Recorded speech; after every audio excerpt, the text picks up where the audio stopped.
Howdy. How Hey the hell are you? man, God, I'm good. Just trying to remember how to do all this How to do a show? It's a been a little bit. while, I hasn't it? know. I feel like did we do a show in June at all? Um, no, I actually went to check today. Our last one was May 20th. So Yeah.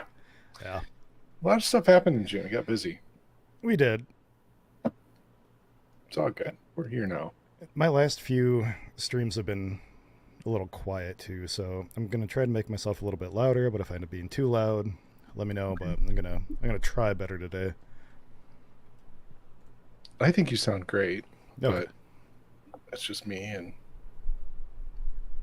yeah. Anyway, so we're back. We took a month off, not by design. It's just the way it happened. I think there was a lot going on with kind of a big flurry of events around closing up uh, the registration and entry drop off for Beer Cup. Yeah. And I feel like there's a lot of focus on Beer Cup and getting the entries all together and getting them sorted and all that stuff that kind of took our concentration over the last couple of weeks. And then just general work and life bullshit. Summer, it's nice out again and stuff like that. Um, so shit happens. Anyway, we're here now. Hey, Hi, Lori. hi Lori. Um, Jordan's gonna be here. He'll be a little bit late. Um, yeah, so tonight we're gonna just talk about Beer Cup. Really, more updates on. it's like the only thing going through our minds right now. I know it's like all I've done today, and my office is a massive shit show because of Beer Cup. Um, and I'm trying to catch up on emails and vendors and all that other stuff. So we'll give an update on Beer Cup because that's all we do right now. We'll talk a little bit about what's coming and the process for it. We'll talk about some of our vendors and supporters that have been great this year. Um, and then, yeah, just really talk about kind of getting ready for beer camp.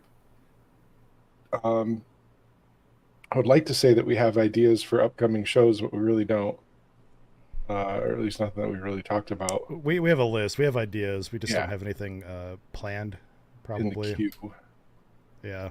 Just just because of how busy things are going to be up and through probably the end of August, I would say. Yeah, Um, Not so much. Once Beer Cup ends, it'll be a little bit better. We won the Dead Grass Award last year at the Michigan Homebrew Festival, so we don't really have to do a lot of planning as a club for that. yep. There's not really a whole lot of planning we have to do this year as a club in general. Just making some great beer and bringing out uh, the best stuff. We want to be the club with the best stuff on tap again this year. As always. No, um, Thanks, TK. that's our goal every time. We'll see. Uh, I'm always a little bit quiet. I'm gonna see if I don't want to I don't want to crank my gain too high. All right, let me know if this is any better. I don't want a whole bunch of background noise. For some reason, even with my booster, it's been a little bit quiet for me lately. I don't know what the big deal is. right on. But yeah, so we'll get into it and we'll ramble on for a little over an hour and then see where it goes. So, um, most important thing that we normally do is what are you drinking, Brian? What's in the glass tonight? So I was thinking about this the other day, and I brewed a saison this weekend. But before that, the last five things I made were lagers that I ended up like decocting for one reason or another. Um, so I have like a Maibach on right now, a Czech on right now. I have a Dunkel on right now, and so this is some of the Maibach, the Hellesbach. So I figured if I was gonna, this is my first beer of the night. It's coming up on 8, so I figured if I'm gonna start drinking, I might as well start heavy. And I think this is a little bit above like what the BJCP would recommend for a ABV. I think this is closing in on like 8.2 or something like that. So it'll get me nice and going, I guess. Good deal. And yeah, Danny, it is what it is. It's a hard cross to bear, but we we do it willingly and by always having the best beer at beer camp. And we'll do that for you again this year, I promise. I mean, I feel like there's a reason he hung out at our I tent know. so much last year, right? So It's the reason why he's like doing everything that he can to put his beer on tap at our tent. well, no, that's because of me. I lost a bet, right? So, well, I'll take that one on the chin. But he says y'all definitely have one better beer. Yeah. so last week I finally got my keezer going again because I had to get my shit bottled for Beer Cup, and so I went downstairs and I poured a beer right before the episode, and I got up here and I'm like, I have no idea if it's my fest beer or my New Zealand. So I'm calling it mystery beer, but I'm pretty sure because I think I can smell the fruitiness, like light fruitiness. I'm pretty sure it's New Zealand. It's not the fest beer. Well, taste it. You got to be able to tell the difference between a New Zealand and a fest beer, right? Yeah, it's a New Zealand. Okay, good. So I threw my lines together. My keezer's been like sitting in pieces since I moved 2 years ago.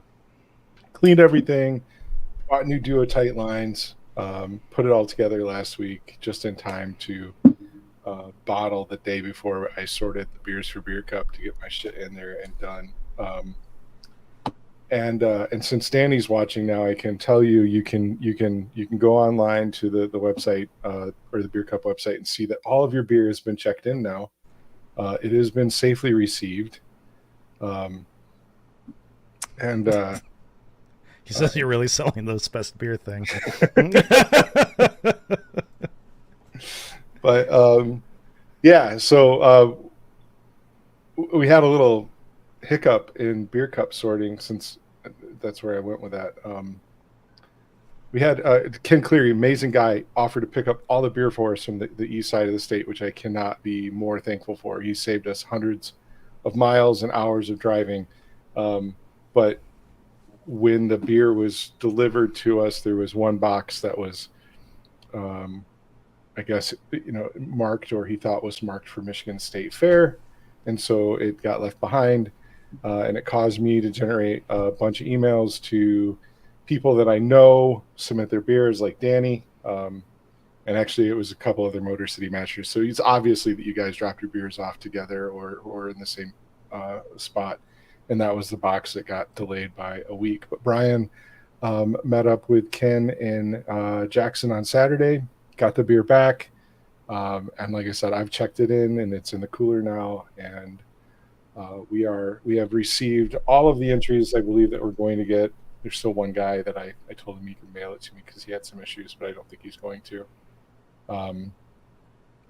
But yeah, only one broken bottle. That wasn't our fault. Yeah, it came that way. One of the handfuls of entries that we got shipped to us, and UPS broke one of the bottles. But we do have it marked, and so hopefully, if it does well, they won't kill the bottle. We're going to try to save as much of the beer as possible. Yeah, we're going to do the best we can. Yeah. We did reach out to the guy though, and he did say he'd move forward and judge one bottle. So that's what we're doing. I was just going to double check. So when all is said and done, we sold out the competition. So for those everybody that listens knows about the Michigan Beer Cup. Michigan Beer Cup, we limited the comp the last few years to 500 entries. This year, we hit 500 entries a couple weeks actually before the window closed. And we had some fluctuation. We had some people like pull their entries out and more entries were added and some back and forth. And I joked around with somebody and I said we sold out like 5 times because every time it was below 500, it sold out again. But with all said and done and the entries that we actually received, I'm logging 491 entries. So yep. We had all 500 registered, but just there were 9 beers that people either didn't make it to shipping. I know I've talked to them all because I reached out to everybody. They just had things come up, couldn't make it in time, whatever. This is still going to be the biggest the comp has been in since I know pre-COVID. So that's exciting. just to have this many entries Yeah. and this much appreciation. And it's all Michigan beer this year. Um, We did a Here's really, really good job at making sure that only Michigan residents or club members entered the comp this year. And yeah, I mean, last year we had maybe 20, 30 out of state entrants yeah, probably.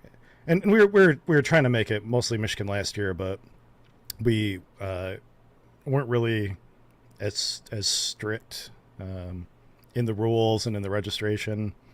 So we tweaked a couple things this year, and not only did we limit it better, but yeah, we sold out to all Michigan. So yeah, yeah. I would say maybe 100 more Michigan only entries this year, which is pretty amazing. Yep. We had one entry that slipped through from Illinois, and when we reached out to the guy, he was super cool, and he was like, "Yep, I saw that too late, and he'd already paid for his entry, and he just said keep it." So, but I think we sent it back, right? Yeah, Yeah. yeah. The way the software works is the registration page is saved for entrants. I'm sorry, it's shared between like beer entrants and judges and stewards. So what we tried to do is just remove all states from the registration except Michigan. Except then we got a couple emails from judges and stewards from other states wanting to volunteer to come judge the competition. We're like, oh yeah, absolutely, come, please be here. So we added like Ohio, Illinois, and Indiana back in just to try to make things a little bit easier for those out-of-staters. Yeah. But yeah. Which is still really cool. So we've got Sandy Cochran, the president of the BJCP, and Gail Milburn, the vice president of the BJCP, coming out. Gail's been our head judge for years, and she still gets that designation. But it's cool to have Sandy back with us, and I think they're helping to bring some of the people in from the Indiana, Illinois area to come help us judge. So really happy with the judge turnout. It looks good. We could always use more. If you're listening, if you're a judge or you've judged comps before, you're interested in it, find us on either our Facebook page, Michigan Beer Cup, or michiganbeercup.com for the competition website and register. Judging is going to take place in Kalamazoo at the One Well production facility, which the address is on the website. It's going to be at 9 a.m. on Saturday, July 20th. We're expecting to go 3 flights or 3 rounds, I should say. We'll have a 10 a.m. round, then lunch, and then a 1 p.m. and a 3 p.m. round. Finish out with best of show, and then the award ceremony will take place in August at the Homebrew Fest. But we'll never turn away judges. So if you're listening or you know somebody that's a judge, come on out unless you're too much of a prude to drive the 2 hours from Detroit, Danny. Sorry. It's fine. We take all volunteers, and if they can't make it, then it's way okay. Yeah, yeah. We're even giving back to Sandy this year. We're driving down to Indianapolis this week to go judge the Indiana Brewers Cup. Yeah, really excited about that. I've already kind of seen some of the things that Sandy's doing to organize her comp that I'm stealing to help us better organize our comp. But it's going to be exciting to get down there and actually see, really a much larger competition and how it's run. And both, Indiana Brewers Cup does both commercial and homebrew entries. And the comp was capped at 1,500. And I think they got closer, if not sold out. So, They sold out homebrew, and then I think they had a few drops, and they opened it back up again. But I'd be willing to bet they filled back up again. yeah. Yeah. So really, yeah, looking forward to that. It's going to be super cool. So we'll be there this coming weekend. And there's a few familiar faces. We saw the judge list. Bill Belair and Michelle Matt are going to be there. I saw them on the judge list. Cool. I don't know if you remember Corwin. I do. Yep. So I actually reached out to him. He's going to be there, but I think he's not going to be able to be there on Saturday. But I think we'll catch him Friday night. Matt Mead, I know, is going to be out there, but he is going to be there before we get there. Is that right? Matt leaves on Matt leaves on Thursday. Okay. We get there on Friday, or he Yeah. might be leaving like Friday morning or something. So yeah, we're gonna miss him. Yeah. It'll be sweet. But yeah, so I really wanted to take some of this time, and I'm not going to go through every single one of them, but we do want to call out some of our sponsors, some of the people that have really helped us, um, kind of make the prize pool a little bit better this year. If you guys follow us on Facebook at all, you'll see that Brian has done a really good job of making a post every day, or scheduling a bunch of posts to come out every day. Um, to thank our sponsors, and we're going to keep doing that. You're going to see those coming out, I think, for a couple more weeks. But our big sponsors are the big supporters this year, of course, were OneWell. We literally couldn't have done this without OneWell and the support of Chris O'Neill and Trevor Klimek and Brian. I can't remember his last name. I don't remember his last The name general either. manager at Yeah. OneWell. I'm sorry, Brian. Um, but they have, not only did they sponsor several categories, as corporate sponsors to help us fund our prize pool. They've also donated the space at their production facility. They're gonna host us for the judging that day. They even went out and Trevor went out and secured extra parking for us by giving away One Well beer to neighbors. Um, They'll let us use their fridge space to yeah, keep the beer stored cold. yeah, it's kind of funny. So we used to, we've been doing this for years at Rochester Mills production facility, and that's unfortunately no longer um, available. Rochester downsized to just their tap room. But I laughed because Trevor was telling me how they took over the drop off. One Well's the drop off for the Great American Beer Fest beers for the area, and that also used to be at Rochester Mills. So I feel like One Well has kind of stepped up to take over, several things that happened Mm-hmm. at Rochester Mills. But yeah, we're excited to be able to have our judging there. Um, Additionally, the night before, they've given us the use of a private room in the actual brewery, where we're going to have a small group of people, or really anybody that shows up, to help us out, and we're going to do a pre-judging session of mead with Sandy and Gail and Annie Zipser, and I think Bill said he was going to be there. Ken Cleary and some people are going to come out. We're going to judge the mead entries, and then just have a social time and eat some pizza at One Well. So that's all being provided by One Well. As again, just can't call them out enough. And I know their post just went out a couple of days ago, or yesterday. Today. Today. Yeah. But yeah, if you're in the Kalamazoo area, or even if you're not and you're in Michigan and you see One Well beer on the shelf, grab some. It really helps support them. They've got a whole new branding program going out right now. All their beers are getting a rebrand, new labels, all stuff like that. So it should be popping out on the shelves here pretty soon. Should be easy to spot.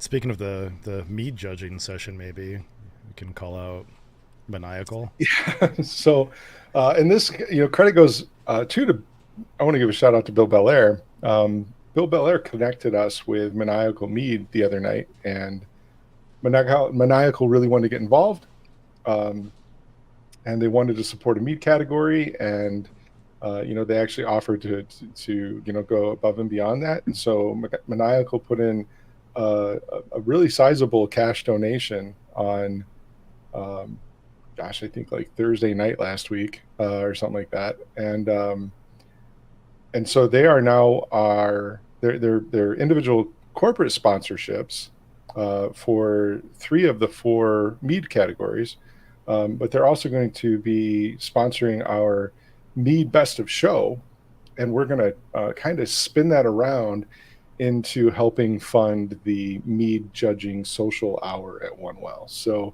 we'll be talking about that more at the One Well production facility on Friday night, Friday the 19th. But yeah, big thank you to Maniacal Mead for your support.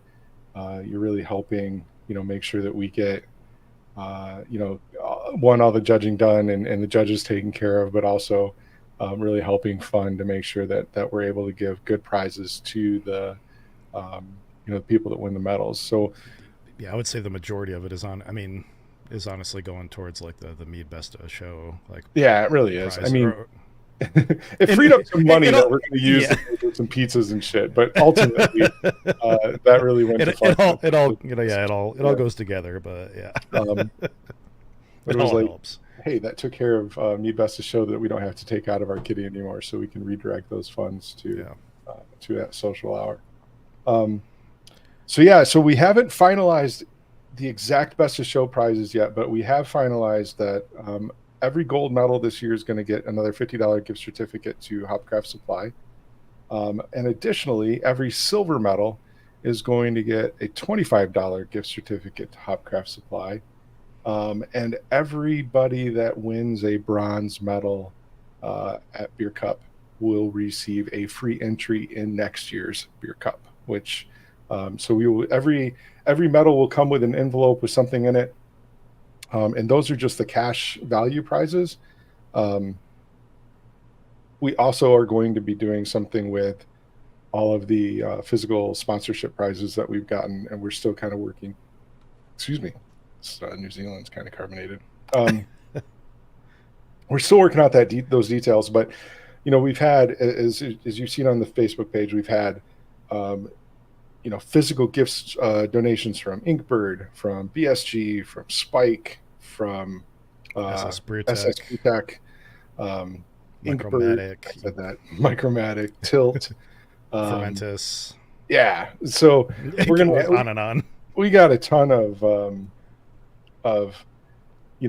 temperature controllers, and we got a brew bucket, and we've got A billion packs of yeast. hops and yeast coming out the ass, and yeah, we got all kinds of stuff that we're looking at that, or we will be looking at that in the next couple of weeks to really figure out like how can we part this out, and what's the best way that we can do prizes, and it's specifically going to be focused on the people that are at the award ceremony. So we're a small comp. We put all of our money back into the competition or the awards, so we're not going to be able to ship any physical prizes. We will mail all medals and all gift certificates to any winners, but if there's any kind of physical prize, you do have to be there to collect that. So we're still working out the details on that, but it's really cool that we get to expand at least the cash prizes to all three of the medal categories this year, instead of just $50 for gold. So, and there will be a cash portion to the best of show prizes in addition to the physical gifts that we're going to give to the best of show.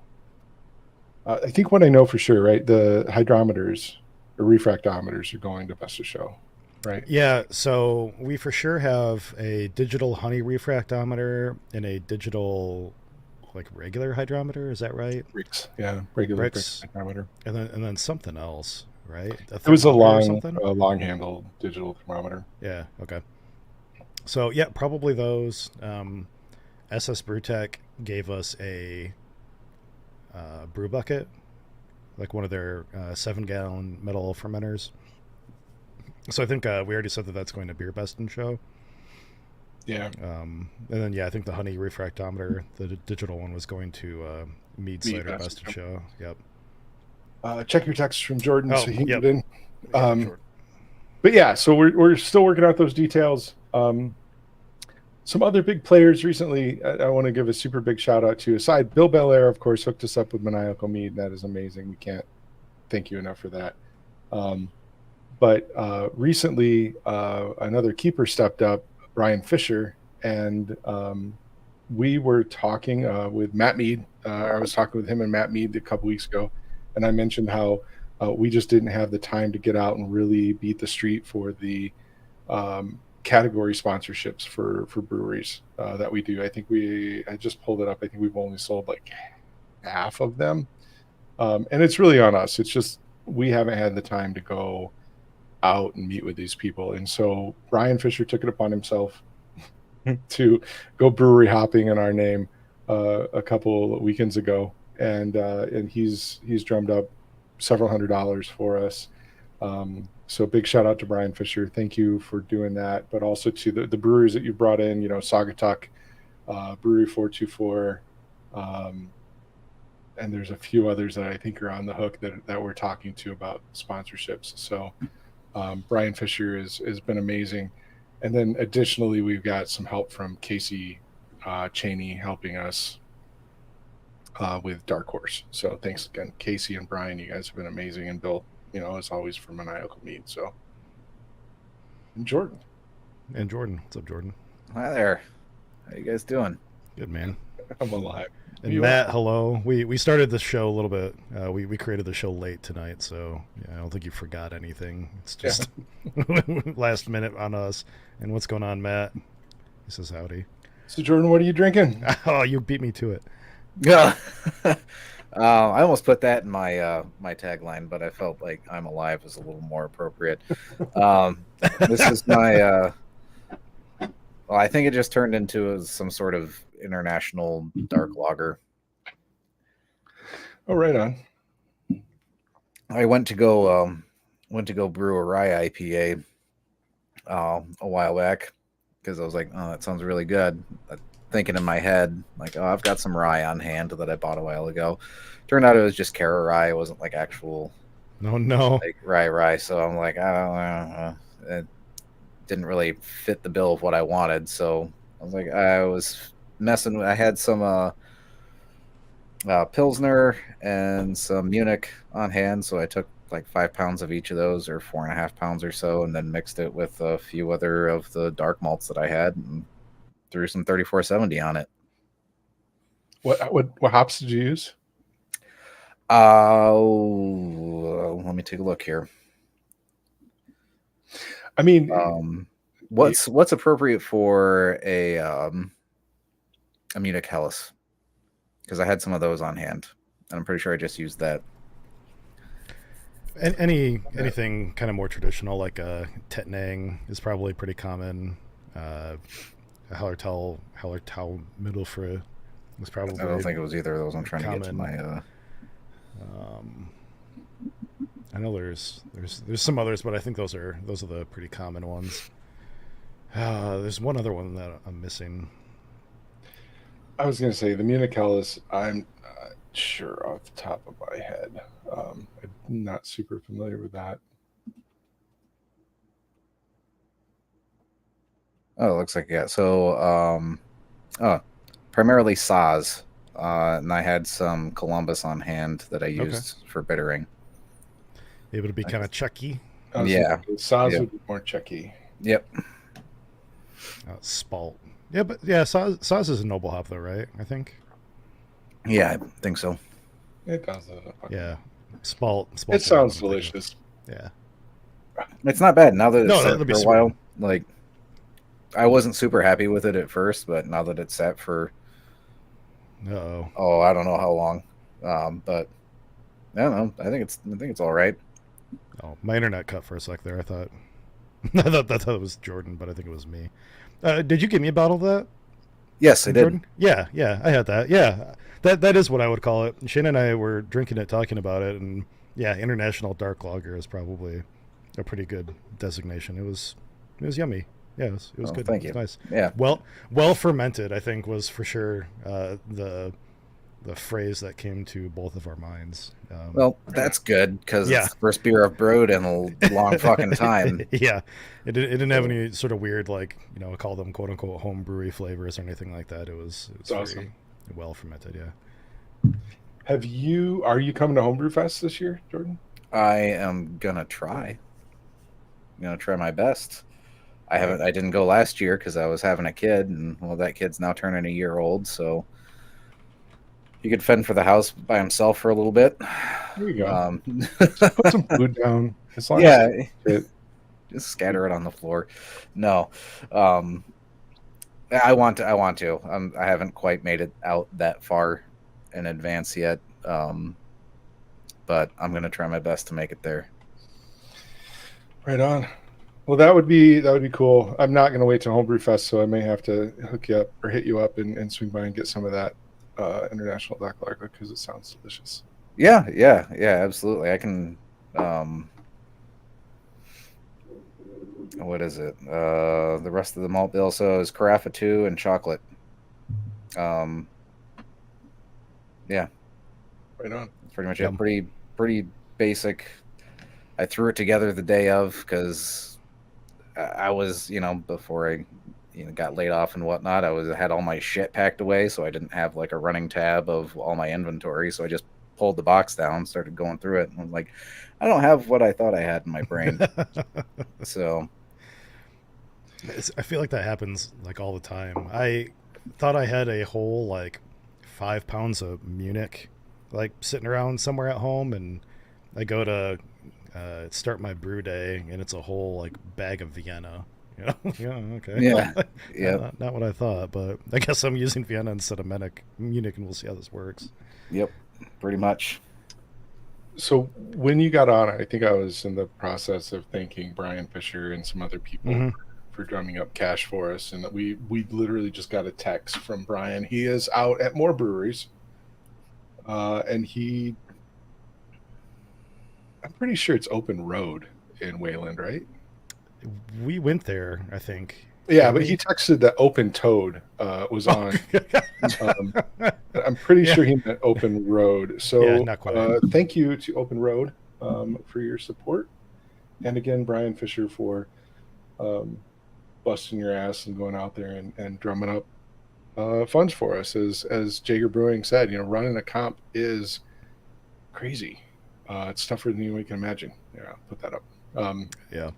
Just trying to make sure that we get all of this organized and the awards collected and the money well spent and the judges and the feedback and all that shit. It's been crazy. So BSG. yeah, BSG sent a whole pallet full of shit. I don't even know where to begin there. What? So, yeah, I reached out to That's BSG. fantastic. I'm like, hey, you want to support our beer cup? And they're like, what's your address? And the next thing you know, I got a call from a freight company. And they're like, when are you going to be home, and can a semi truck fit down your road? Do you have a dock? Oh shit. And so, yeah, BSG literally sent a pallet of stuff, everything from wine kits to, I think there's some beer kits in there, to grain, bags of grain. There's some other swaggy stuff. I literally think that I've got cases and cases of PBW. They send some yeast too, I think, right? Did they send Yeah, like yeah, Apex yeast or something like yeah, that? yeah. I've never used that. What's the Jack? I'm drawing a complete blank, and it's bugging me right now. Not Union Jack. That's the flag. No, that's a beer. No, it's a yeah, Matt Bear.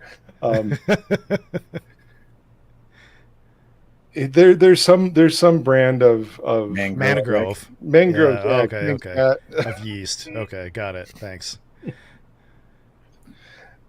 Look, we really put a lot of thought into this episode, so we appreciate that. Assist. We couldn't have a show without you.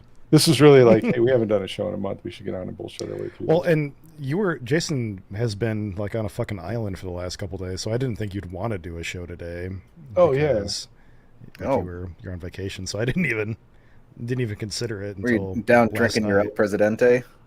No, the other direction, man. I went up to Beaver Island. Oh, awesome. That's pretty sweet though. Yeah, so I was drinking at Whiskey Point Brewing, which is the only island brewery in Michigan, and really good beer. I did not get a chance to pull the owner, McGinty, aside and talk with him. He was pretty busy when we were in there, and their hours are pretty short, which I get. But yeah, if you're ever up north, if you're ever planning a trip up north, you should go check out Beaver Island, because like I don't it's like everything that's cool about Mackinac with none of the tourism. Oh, nice. I was say I don't know if I've ever been to Beaver Island. So it's huge. It's like 16 miles long and 6 miles wide, and for the large majority of it, it is either state land or private land, and it's all hunting and fishing. All right, it's right over. It's the other side. It's Lake Michigan rather than. Yeah.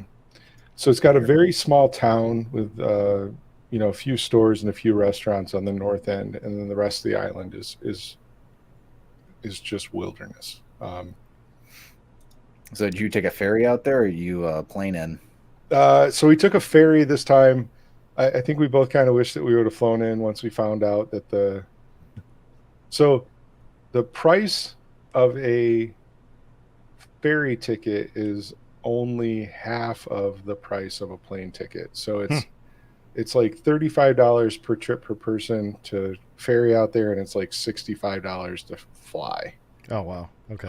And so for the other $30, you could save 2.5 hours of God. boat. That's Totally actually, worth it. that seems like a pretty Yeah. good deal. Yeah. So, but we are planning on going back next year. I didn't. So the benefit of the ferry is you can take your own vehicle. But I booked this too late to get a spot on the ferry for my truck. I wish I would have. So next year we're gonna try to go back for like a week. We're gonna rent an Airbnb. There's some really nice. We looked at them. There's some really nice houses that you can rent pretty cheap on the island. Several of them have like beachfront or Lake Michigan frontage, and we're gonna call in advance enough so I can get my truck over there and really explore the island more. Nice. Cool. I rented a car while I was on the island, but it was like this mid 2000s Impala, and Yeah. so nothing that I can like go tearing off on the trails, or really get out there. And the northern road, there's a road that wraps around the northern end of the island, and it was kind of flooded by Lake Michigan. Like Lake Michigan had come up over the road. The road was still there, very solid. I watched a lot of trucks drive over it. And it looked like they were just driving out into Lake Michigan. And I walked out there, and so it looks like I'm like standing like hundreds of yards out, and I'm only in like 2 inches of water. But I really wish I could have just taken my truck and torn it up out there in the water. That's crazy. It would have been cool as hell.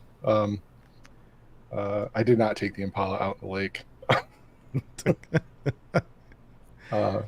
But yeah, no, very, very cool island, very cool people.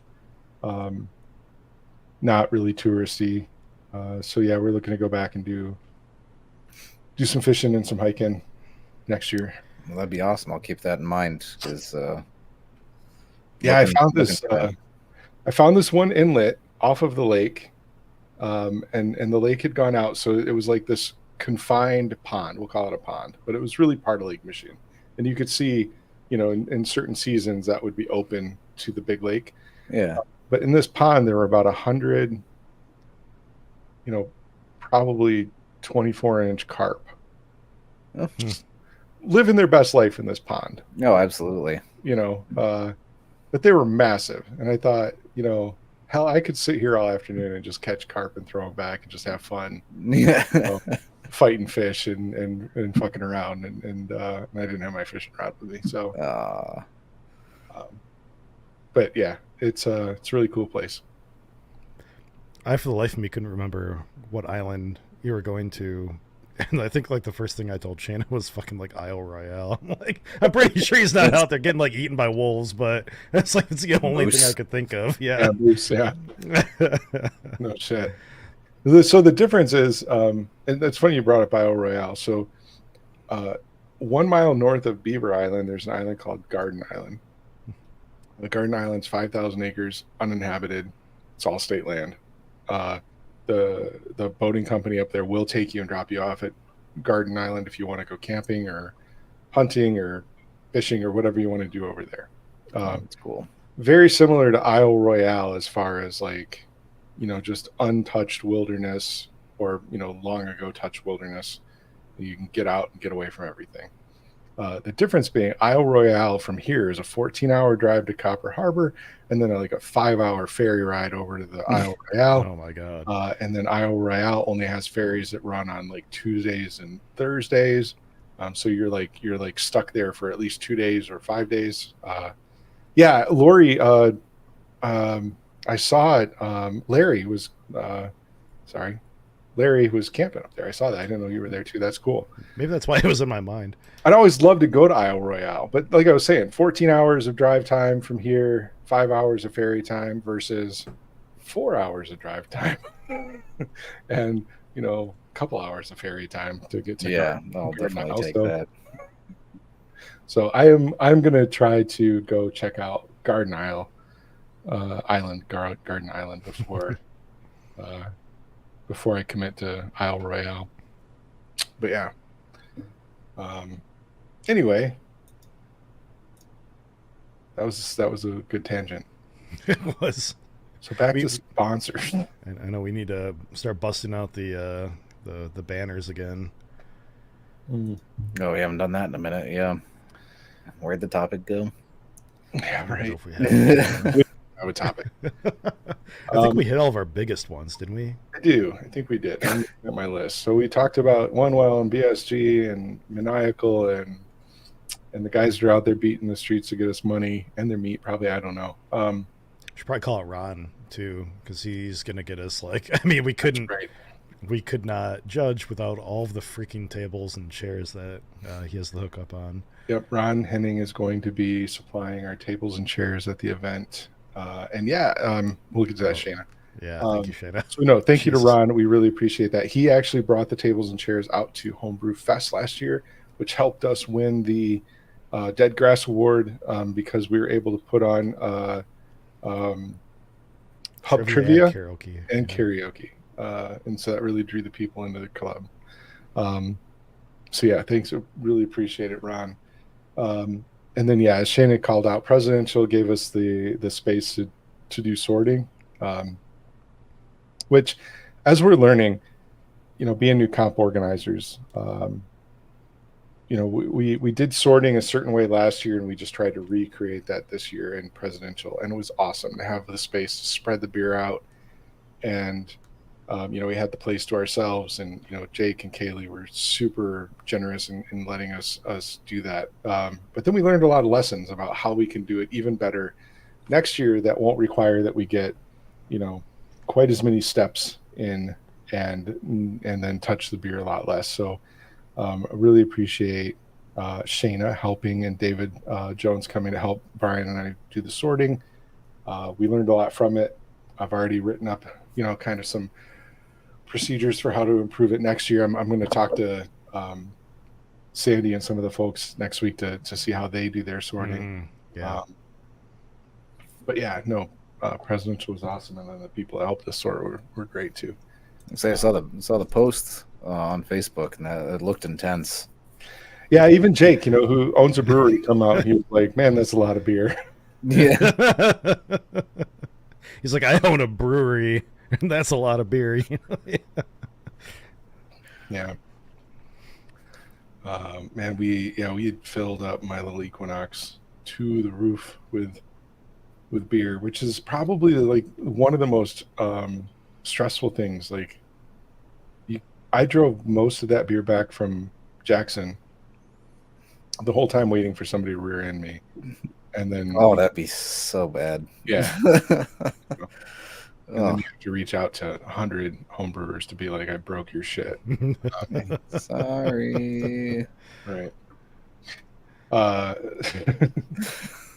It's no worse than our beer going down the drain at NHC back in That's true. 2019 or 20 or whatever it was. Yeah. Speaking of that, though, to tangent, I've been following posts on Facebook. There's a lot of keepers that look like they had their shit move forward. Yeah, Tim got 3 golds, I believe. I don't 100% remember what for. Brandon got 2 silvers. I got 1 of each, so a gold, a silver, and a bronze. I think that's it for keepers. But as far as Michigan clubs go, I know Motor City Mashers and AABG had a few as well. Motor City put out a post not too long ago, and I think they said that they had something like, God, I can't, maybe it is this high, I don't know. I feel like they said they had almost like 20 or 22 entries going through. Wow. Does that sound right? I don't know if Danny's still listening, but maybe I'll go check out their Facebook page again real quick. But yeah, Michigan, I feel like has a lot this year, so. Pumping them out. That's great. Oh, 15 entries to San Diego. So Yeah. Yeah, Mike Neville, Kukuk, Amy Olson, Jeff Chase, Corey Mull. Uh, let's see here.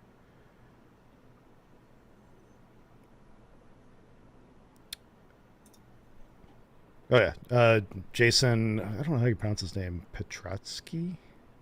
Close enough. Is that it? And then it says Joe Jean Baptiste Brewing, who is our friend Joe, who I believe is part of a couple clubs. I think Mashers most recently, but he was part of Pontiac before. Pontiac, yeah, too. So, Which and that's just these clubs. I'm sure there's even more from Michigan than just AABG and Keepers and whatever. There's a whole lot of unaffiliateds and stuff like that too. So talking about clubs, the other portion of money that we try to collect. So we at Beer Cup, we of course collect the entry fees, and all of the money from the entry fees are put back into medals and supplies and food. Oh God, I'm sorry, Matt. I forgot about the GR people. Yeah. We all sent to different states, so it's hard to keep track of. I was mostly just looking at the New York stuff. Sorry, Jason. No, it's all good. So the other part that we get the money from, the other piece that we collect money from is we sell category sponsorships. Last year we sold category sponsorships to both clubs and breweries. And we got a lot of breweries told us that they wish that they could sponsor categories that were already taken by clubs. And so this year we decided to split and sell a more expensive category sponsorship to breweries or corporate sponsors, and then a cheaper, more affordable category sponsorship to the clubs. And so we are still in the process of selling those. So if you're listening and you're part of a homebrew club that hasn't already bought or paid for a category sponsorship, we still have about 20 of those left as well. Matt, since you're listening, I don't really see anything from Rivertown, just saying. Primetime just came in hot with like 3, so you could maybe talk to your club. But we've got Cass in there. Motor City Masters is sponsored. AABG, Primetime, Ford, Motor City Masters. I already said that. Lager Boys, which is kind of like a super group of people from around the state. And then, of course, Keepers of Craft and the Michigan Mead Cup and the Michigan Mead Coalition. So if you are interested in sponsoring one of these categories this year as a club, you get the opportunity to actually give that award out. So this is something that Beer Cup did years ago. And it's something that was like really fond in my mind. I remember, 6-7 years ago, getting up there and calling out the winners for Irish beers and giving both Brian and Jordan medals. And actually, Jordan, I think, wasn't one of your first medals? Yeah, it was definitely my first Michigan homebrew. Yeah, it may have been like my second medal or third in total. Maybe, I don't know. I'd have to go back and take a look at dates, but yeah. Don't fuck up my story. All right. And that really made me. That's a lasting memory, regardless of the truth. So I think we want to bring that back, and we're going to try to. We got to do it. We got to keep it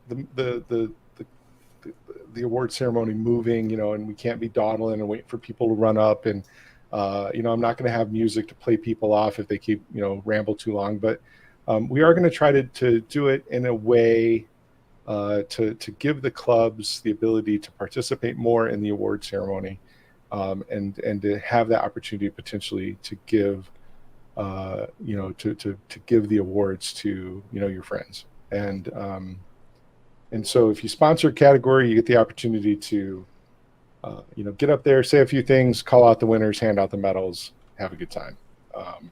It's $30 for clubs. We still have a lot of categories available. There is a link on our Facebook page, and we'll post a link here in our comments or on our Michigan Brews page shortly.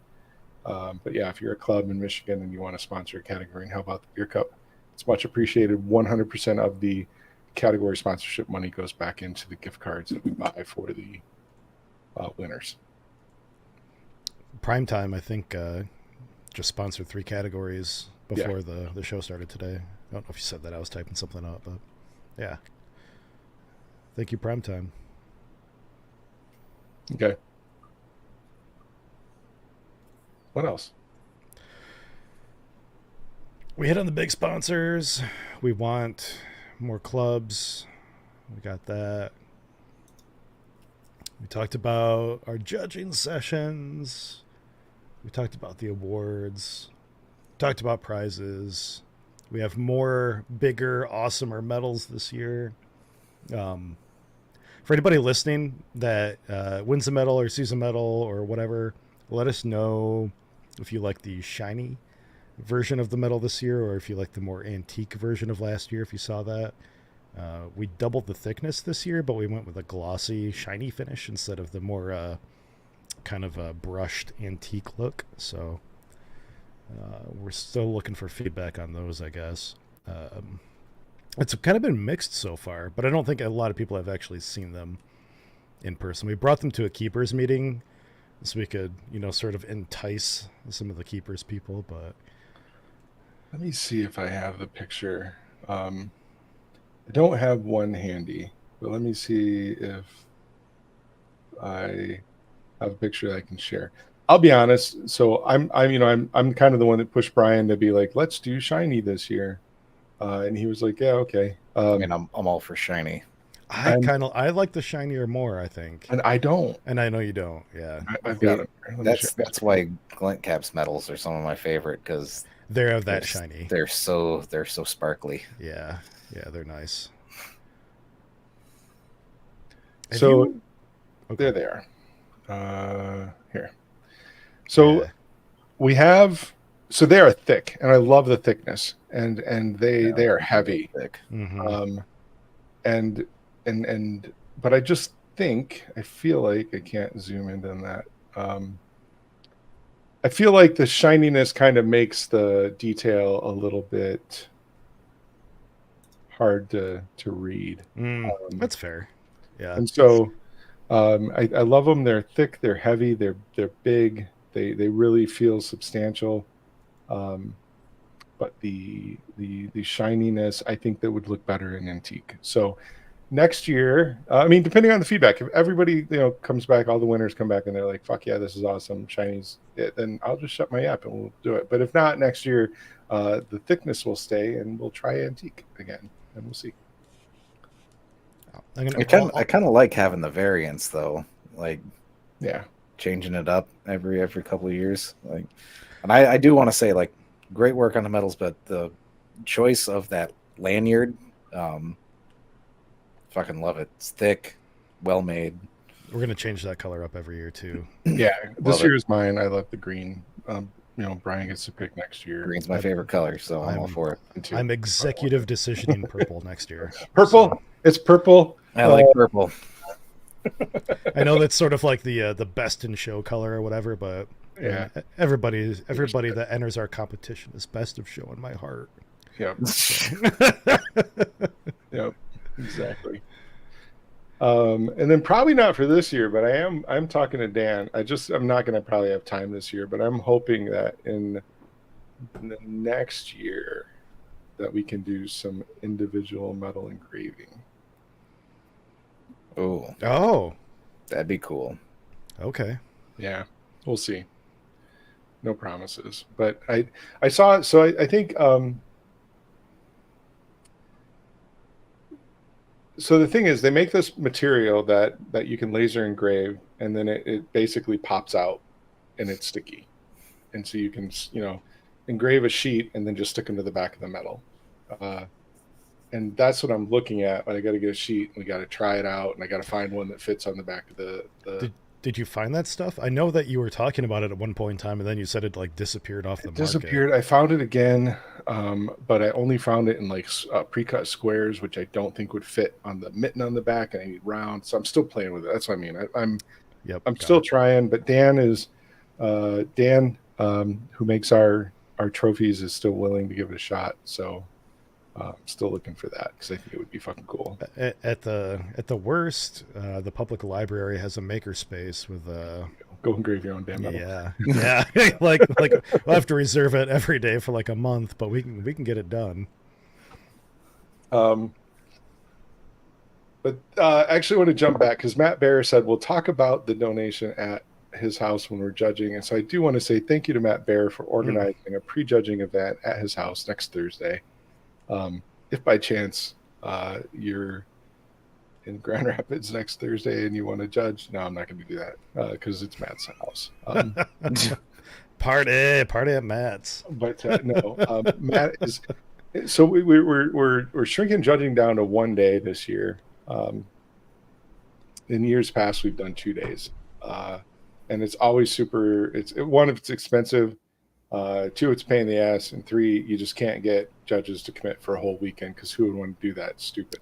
It's also kind of stressful. We don't really want to rush judges or anything like that, too. Yeah. And we don't want Best of Show to go until like 10 p.m. So right, like it has before. I'll throw that out there, Matt. So what we're doing is we're having a couple. I think we're going to wind up having 3 little mini events before the judging, the big judge day, where we're going to knock out some of the easy stuff or some of the specialized stuff, I should say. So we're going to hook up with Matt and some of the Grand Rapids judges next week, or this week, sorry, where we're going to judge some of the very small beer categories and probably one of the cider categories. And then we are going to do another little extra mini event next Tuesday in Kalamazoo. Hopefully Matt Mead can come down for that one. I'll send you the details, Matt. I know it was a date that you told me you could do. So I'm getting that finalized where we're going to do kind of the same thing, a couple of mini categories or one of the other cider categories. And then on Friday night before judging, we're going to meet up with Sandy and Gail and some of the other out-of-town judges, and we're going to do mead.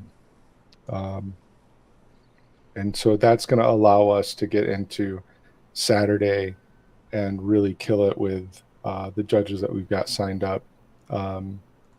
Make sure that we can knock this out in 1 day, as long as Gail and Sandy and Mike can, get through Best of Show in a reasonable amount of time. That is. Yeah. Mike Winnie is confirmed too. Yeah, he signed up. I mean, confirmed. I haven't sent out confirmation emails, but he did sign up.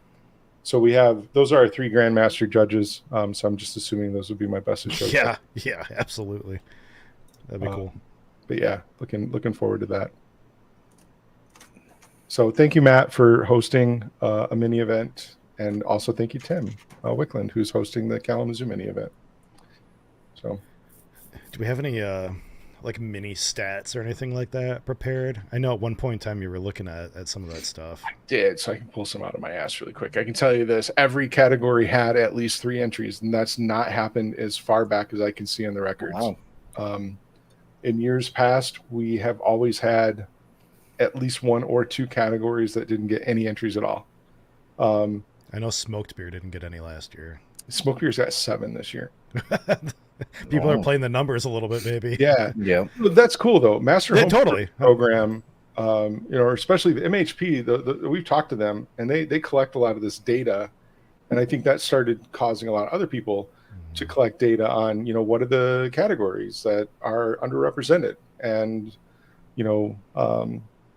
where can we not necessarily target, but just play in that space that maybe needs some more attention. Sniping a medal is still a medal. It's still a medal. Not to call it that, but so like we had enough entries in local style. Like local style covers a few different odd categories, and I don't know how they got lumped together. It'd be something to have the conversation with Sandy or Gail about sometime, to be like, why the fuck does local style include New Zealand Pilsner and Katarina Sour and what other one I can't remember. It's just kind of like 2 really weird fucking beers. But this year we actually had enough entries in New Zealand Pilsner to kind of justify letting it roll on its own. So we've got representation in every category. Like I said, we've sold out multiple times. I'll keep saying that. Let me get my organizing sheet up Now, here. while you're looking, Tim says, or I'm sorry, Shane, Tim said something, then Shayna popped in. Shayna says numbers game, sure, but also lets you brew something that you may have considered doing before. Very true. So that's been me all year. Like I've spent the year brewing things that I've never brewed before. I'm one beer away from getting my jack of all trades thing for the Master Homebrewer program, which is basically brewing one of every single category, not subcategory, but category in the BJCP. So I totally think that's a great point.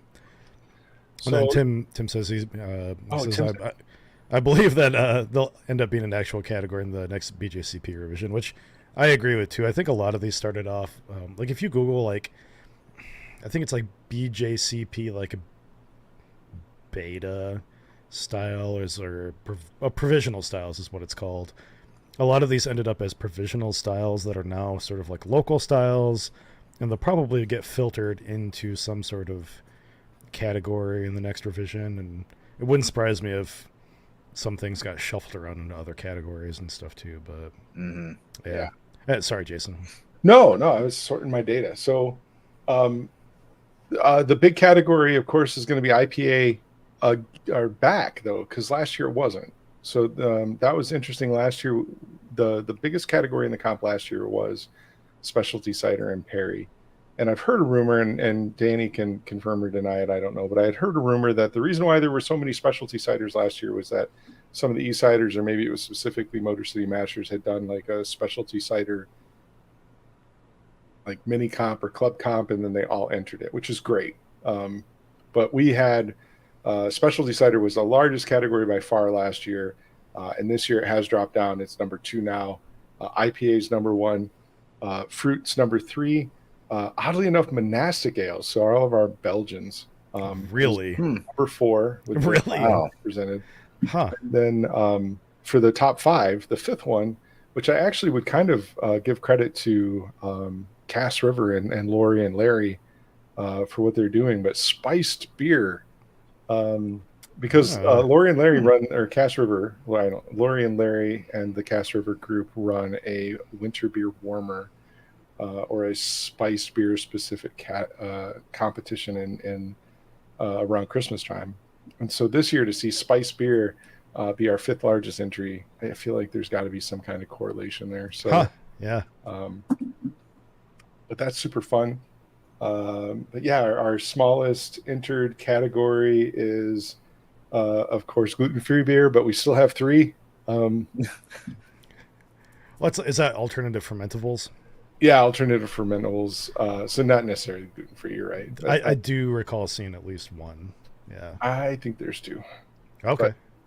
But then, yeah, so for the other small categories, we've got local style, which, we've got 4 New Zealand Pilsners.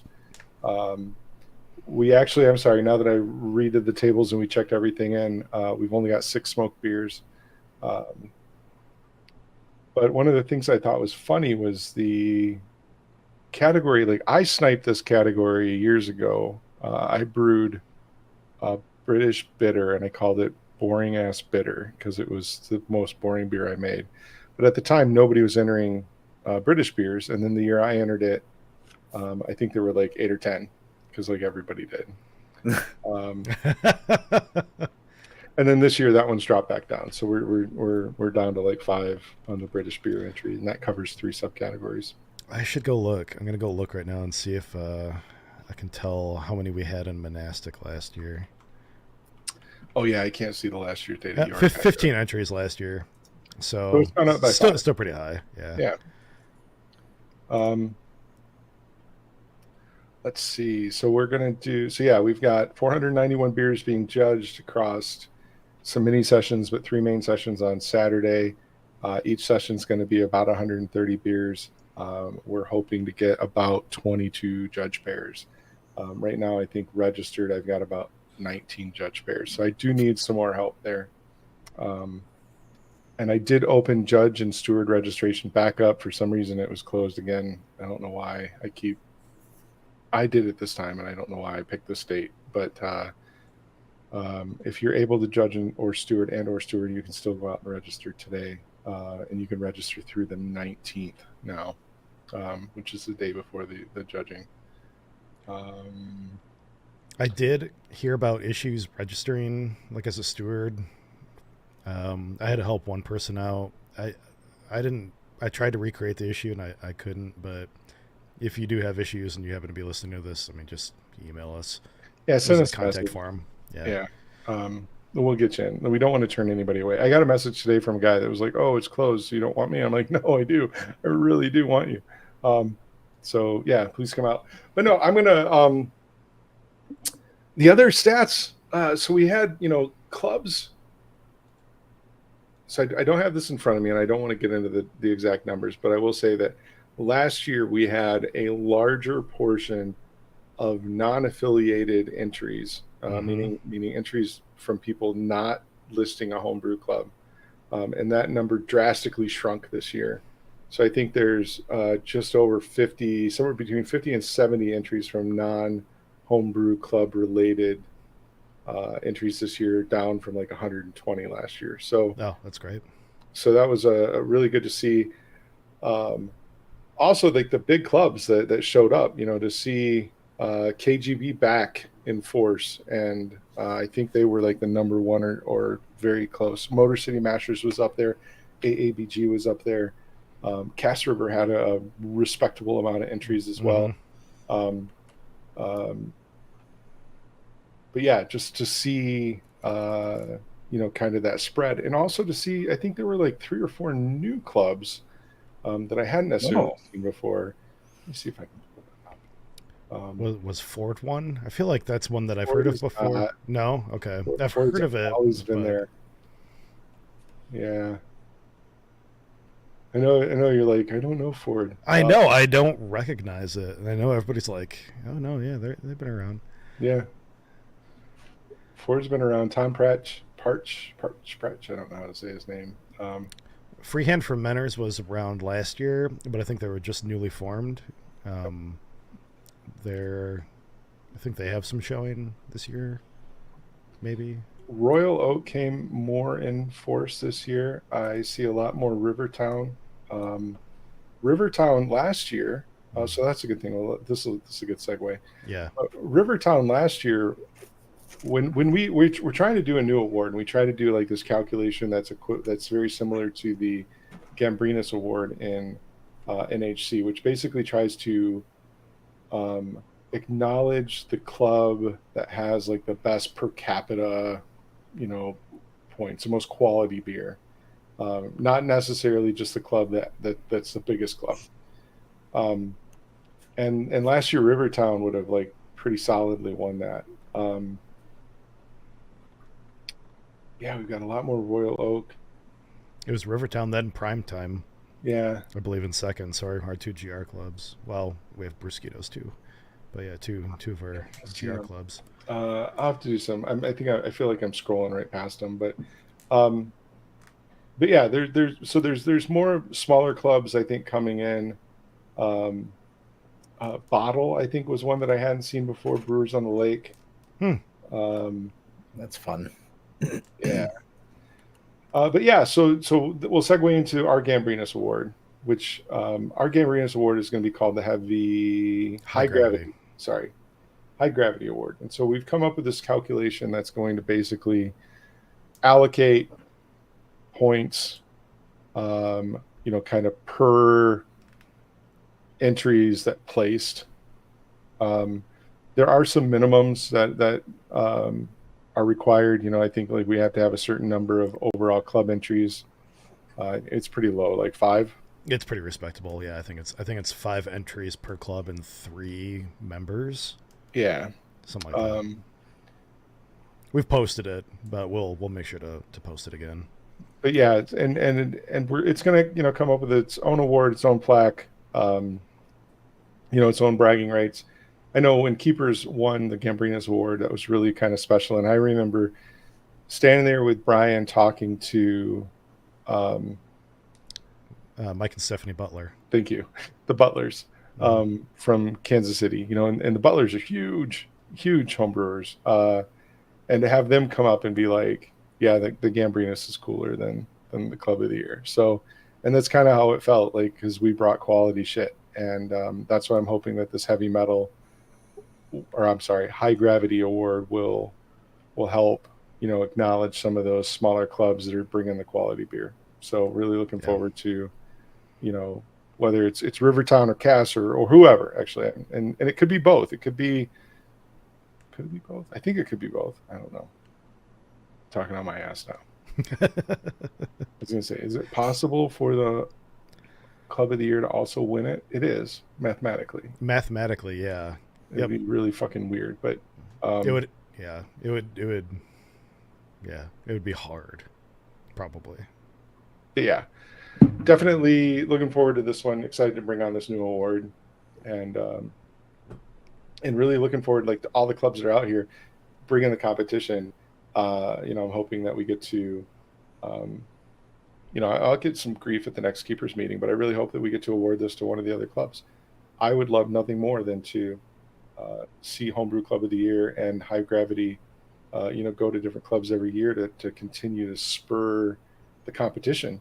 And, I don't want anybody to get lax or lazy. I want everybody to be fighting for it every year. So I would love to see it change hands every year. I think it would help everybody get, grow and get better. But I also wanted to see it to go to other clubs besides, Keepers and KGB. Yeah, sure. So We kind of, sorry, I was coughing. I had to mute myself.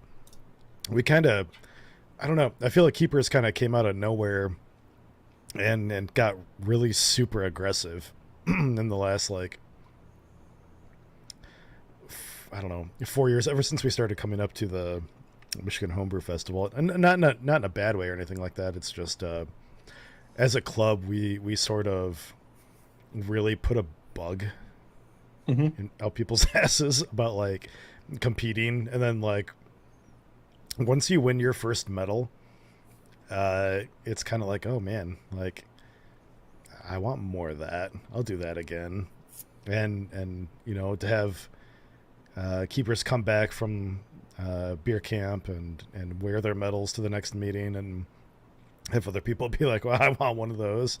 I want to walk around the Michigan Homebrew Festival clanking with my couple medals, like, beating against my chest or something. Like, yeah, it lit a fire for sure for us. And yep. And we're not a huge club, but for sure we have a lot of members that brew consistently. Yep. Like we are not a drinking club. Like, all of the people that actively show up for meetings are brewing, like, at least a beer a month. Yep. I think, like, there's always a constant rotation of beer at meetings, and it's pretty cool. Yeah. So yeah, that's really all of the high level stats that I can pull out of my ass right now. My job this week is to go in and finalize judge assignments and get those confirmations out to judges, and then start organizing for the awards, or for the judging session coming up. And so I will start getting a lot more of these just interesting little facts, and we plan on doing some posts on Michigan Beer Cup, to kind of share some of those stats. I think it's cool. I like data and numbers. So we'll share some more of that information. Then, of course, a lot more will come out after the awards. I'm hoping to do some teasers about, what were the highest scoring beers and shit like that. So looking forward to that. Hopefully Lori's still around and she's going to come and help me organize my sheets at the day of the judging and get all that shit scanned in so that I can pull out those numbers. Really appreciate your help last year, Lori. But yeah, basically it's going to be heads down for the next 2 weeks, getting judging rolling. And then yeah, then we got to put a pause on, which sucks so bad that we got to pause for 4 weeks until beer camp. But I think it's important that it's tied to this. That, this community is tied to Beer Fest, and I want to keep the award ceremony there. It just sucks that we have to wait 4 weeks to share everything. We will have sheets out before that, though, like last year. They just will not have placements on them. Correct. So correct. We should have sheets. If and Lori, I had to buy a new scanner, so we'll see. So if Lori and I can get all of the shit scanned in, I will probably do. I'll probably hold them a day, just so I can do like a recheck on Sunday. But I think we'll have sheets out probably by Monday. Darker this year. Yes. We had a lot of emails last year of unreadable scans, so that was it was my fault totally. I had a new scanner last year too, and I didn't have the DPI setting high enough, and so it wasn't scanning really pale. It was no fault of any of my help at all. But yeah, I had to rescan like 60 sheets, and then I was like, oh, there's a setting here where I can dial it up to be like dark as fuck, and it works great. And I should lesson learned, right? Yeah. But then like literally that scanner lasted like last week. I pulled that scanner out and it was dead. So I just bought a new one. I'm going to play with it and make sure that we get the DPI settings good, and make sure it's easy to use. And then Lori and I will be sitting there scanning and organizing and sorting score sheets again. forever and ever. Yep. So exciting. The glorious side of competition. Yeah. And now One Lori day- message me in a little while and be like, no, I want to judge. Because That's fine too. We have help. It's fine. One day we will pursue digital score sheets. This year is not that year. no, I'd like to say we can do it next year. Puts a lot of onus on the judges to bring their own equipment. And it really puts onus on the site to make sure that we have good Wi-Fi. Yeah. And some people write faster than they type, and some people type faster than they write. So, yeah. Plus all the extra cables we'd have to run, which are their stewards can trip over, and everybody else. It'd be like a beer judge LAN party. Yeah, Oh, yeah. it's 100% that. Yeah. I mean, not even considering power. Like my laptop lasts 3 hours, and so I've got, if you got 50 judges or 60 judges sitting there and we're trying to go 8 hours. There's all the power strips and power cords. And maybe we're not going to do that next year. We'll think hard about it, but we'll really try. Yeah. Well, that's all I got for beer cup stuff. You got anything else for the evening? No, I'm good. Jordan, how about you? I know this is all shit that we do and not you, and thanks for hanging out and chatting. Yeah, no, I wanted to hear about it and show my face, and I find it funny because I put the whole status of I'm alive, and I didn't even pay attention to what we named the fucking show. Oh, I thought that's why you did that. No, that's really funny. I didn't. I just put that in there because, oh man, I haven't been on in a little while. We're all linked up. Yep. I would like to say that we'll get another show in July. We'll make it. Really, we'll figure it out. I do want to dip into our list and really get a couple of topic shows. I'll say this, I've talked to some really cool brewers recently, and I'd love to do some shows with them. Mm-hmm. I went out to Seeds for Brian's birthday and fell in love with every beer I drank there, and I would love to get Seeds on the air. I mentioned it briefly to the guy, but I was just some drunk. Hey, you want to be on my podcast? So we'll circle back on that, but I'd love to circle back and do like a guest show. I may even reach out to some of the sponsors and see if they want to come in and talk about, that'd be a cool idea. Yeah. And, kind of get back into some of the older Michigan Brew shows and get some guests on, because we haven't done that in a while. Yeah, maybe for late August, early September. And maybe we can do something that's with some of the winners from Yeah. the Beautiful. beer cup. Yeah, that'd be There you super go. fun.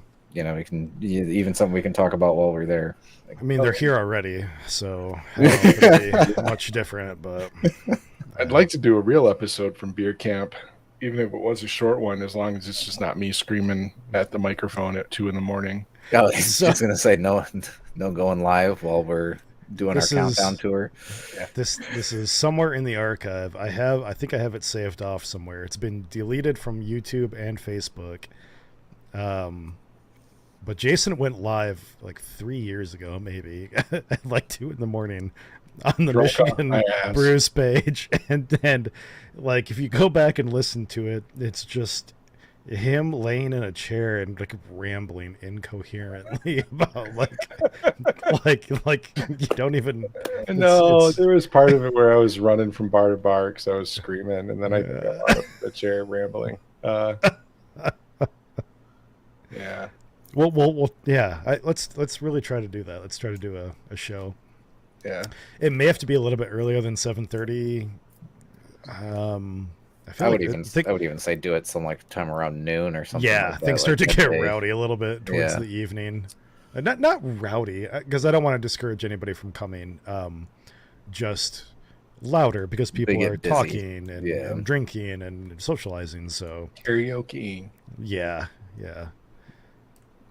So yeah, Right. we'll work on it, especially if Jordan's going to be there. So.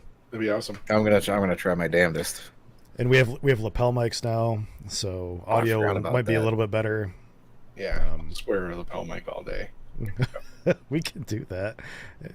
I have an attachment actually where you can wire the lapel mic to your like iPhone. So I was just gonna say Or- like how far is the wireless on them, because we could like go around and interview. I suppose we'd need like a cameraman or something like that, but yeah, you just hold the lapel to your yeah. mouth or something and talk. But We'll yeah, figure it we'll figure it out. All right, guys. We'll see you. All right. Like I said, if you know anything about judges or judging and want to help, let us know. We'll see you in a couple weeks. So, All right. cheers. Night, y'all. Cheers. Do, do, do, do, do.